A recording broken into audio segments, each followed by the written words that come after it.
Well, we've had a couple of rain events over the past week, thank goodness, because it was just super hot and dry, and we were hauling water to the garden and the trees and just trying to keep up. And anyways, we got an inch and a half, 2 inches of rain, somewhere in that ballpark. So things have really perked up. And today's the first day that the garden has really been dry enough that we could do any work in it since we got the rain. And you can see in our rows here on our potatoes, we got lots of weeds coming, so we're gonna need to weed it. So because we got some rain finally, we've thinking maybe we should mulch the potatoes with some straw. And I've kind of got a love-hate relationship with straw. First time I tried straw, I put a bunch on the garden and I made the mistake of working it in. And that was quite a few years ago when it tied up all the nitrogen, and it was a couple of years before anything grew worth anything. After I did that, added a lot of organic matter and improved the soil tilt, but there was not a lot of stuff growing in it. So when you use straw, you want to keep it on the top and make sure that it doesn't get worked in, and make sure that it depends on what kind of chemical has been applied to the straw when it was in the crop. Because it's our own straw, like we're not an organic farm, we do use pesticides, but the type we use there, the carryover time is long since passed, so the straw will be, safe for use in the garden. It's going to bring in some, there's always weeds come in with your straw. It's barley straw, so there'll be some unthrashed barley come up, but I think the trade-off is going to be holding the moisture down and keeping the soil temperature down, and we don't have to haul too much more water to the spuds. It's nice having them bare because we were flood irrigating, and you need to move the dirt around a little bit with a shovel to get the water to run where you want it to go.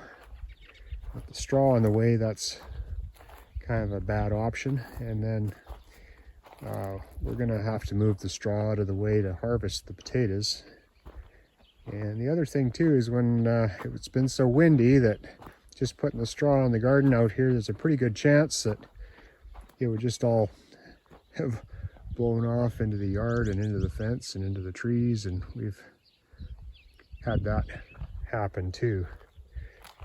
So yeah, we're just gonna, first thing we need to do is we need to weed it. And we're fortunate, we've got brome and a little bit of quackgrass growing on the edge, and they're a rhizomatous grass, and they like to sneak in. And a permanent straw bed like that, that's the Achilles heel of it. That grass gets in there, and then there's just about no way to control it once it gets a foothold, other than chemical or putting down some black plastic and taking it right out of production for a good part of the year and having the sun get it. There's just a little bit on the edge here. But potatoes are a pretty high disturbance crop anyways. You put them in and you row crop them, and then you dig them all up, so they're a pretty good cleanup crop if you've got weeds, because there's just so much disturbance that happens with the potatoes, and keeping everything kind of clean between the rows really helps just sort of keep things cleaned up. So first thing we're going to do is, it's finally cooled down tonight. It's, I don't know, 8:30, 9 o'clock. We're going to just run down the rows here with the hoe and get all the weeds out of them, and then tomorrow morning I'll bring a bale in and we'll get some straw piled around these guys, and we'll see how it works.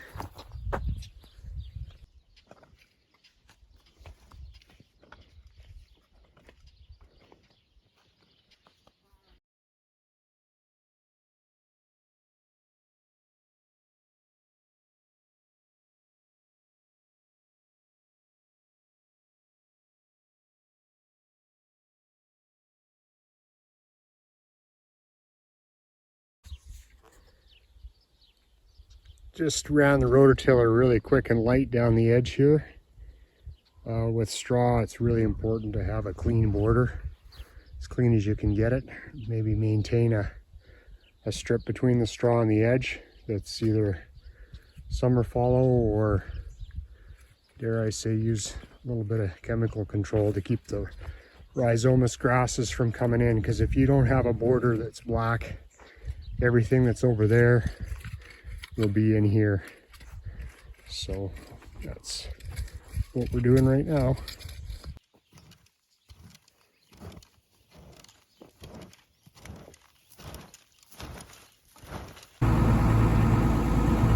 I'm at the straw stack here. I'm going to pick up one of these bales. There's some 2-year-old bales just on the other side there. I'm going to grab an older bale. These are way more than we need, but we'll find something to do with the extra.